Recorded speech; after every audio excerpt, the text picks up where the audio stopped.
आज हम C4 के कुछ इम्पोर्टेंट टॉपिक पर चर्चा करने जा रहे हैं। पिछले दिन ग्रुप पर हम आप लोगों के लिए क्वेश्चन डाले थे, जिसमें फर्स्ट क्वेश्चन है भाषा को परिभाषित करें, अर्जित भाषा एवं सीखी हुई भाषा में अंतर स्पष्ट करें। तो पहले हम लोग भाषा के बारे में समझेंगे, जानेंगे जो भाषा क्या है।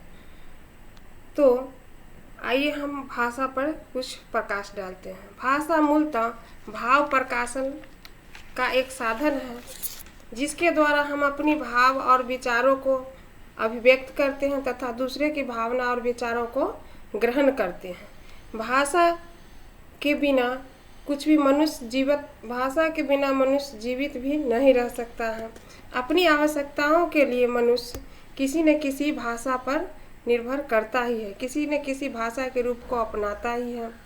भाषा के संबंध में हमारे भाषा शास्त्रियों ने निम्न तरह से अपना विचार व्यक्त किए हैं। बाबूराम सक्सेना के अनुसार भाषा एक सांकेतिक साधन है। स्वीट के अनुसार ध्वन्यात्मक शब्दों द्वारा विचारों का स्पष्टीकरण ही भाषा है। सुमित्रानंदन पंत के अनुसार भाषा संसार का नादमय चित्र है, ध्वनिमय स्वरूप है, यह विश्व के हृदय तंत्र की झंकार है। पंडित सीताराम चतुर्वेदी के अनुसार भाषा के आविर्भाव से सारा मानव संसार गूंगों की विराट बस्ती होने से बच गया। उपरोक्त परिभाषा के आधार पर भी हम पाते हैं कि भाषा के बिना मनुष्य का जीवन अधूरा है। भाषा के बिना मनुष्य जीवित रह ही नहीं सकता है। हम लोगों के लिए भाषा का महत्वपूर्ण स्थान है। हम लोग भाषा के किसी न किसी रूप का सहारा लेते हैं। मुख्यतः भाषा के 3 रूप हैं: सांकेतिक भाषा, मौखिक भाषा और लिखित भाषा।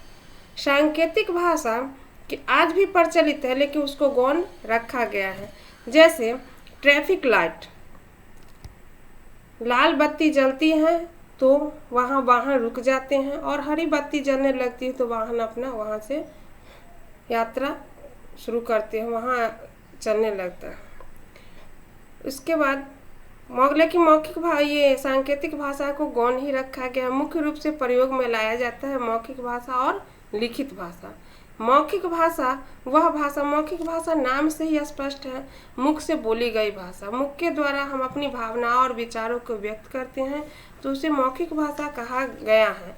मौखिक भाषा वर्ग शिक्षण के लिए बहुत ही प्रभावशाली है।